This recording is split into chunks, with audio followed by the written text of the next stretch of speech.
Yeah. Okay, as we've seen in principles of conservation of energy, the energy before and after, given a certain system, has to be the same. When it comes to crashes or collisions, we say that the amount of movement before and after a crash is also constant. This is known as momentum. And momentum is known as mass times the velocity. So let's say we have a situation where we have a car which has, let's say, a mass of 1,000 kilos moving at a velocity of 20 meters per second. Let's say that we have another car moving in the opposite direction. Let's say this car is a little bit smaller. This car has a mass of, let's say, 800 kilos and is moving at a velocity, let's say, of 15 meters per second. Now these two cars are going to crash. And when they crash, they're going to end up stuck together.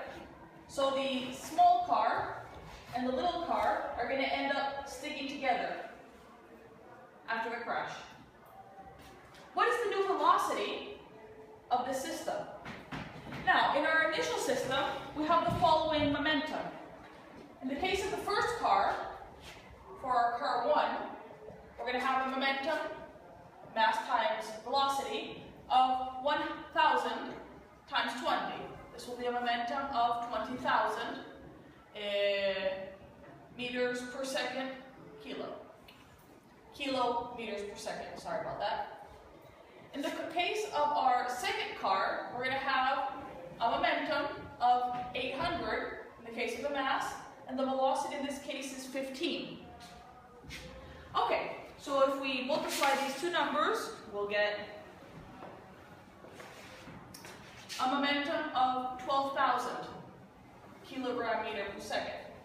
If you notice here, the cars are going in opposite directions. So if we want to find the total momentum of the system, we're going to have to subtract them. So the total momentum before the crash would be then 20,000 minus 12,000 kilograms meters per second. And that would be 8,000. Now, in the second case, for our third case, we also have mass times velocity. Now here, in this case, our mass would be the mass of both cars together. So our total mass would be of 1,800 kilos, because we're adding the mass of this car and the mass of that car together. So here we have 1,800 kilograms times our velocity, which we don't know.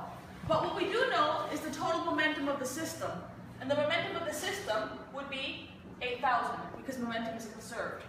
So if we do this division, we should get an answer of 4.44 meters per second. If we notice we have this in a positive direction, and we assign this car to be moving in a positive direction, therefore the velocity of this car should be going in this direction, which is actually kind of logical, given that this car will have a larger momentum than the smaller car. So here our velocity then would be 4.44 meters per second.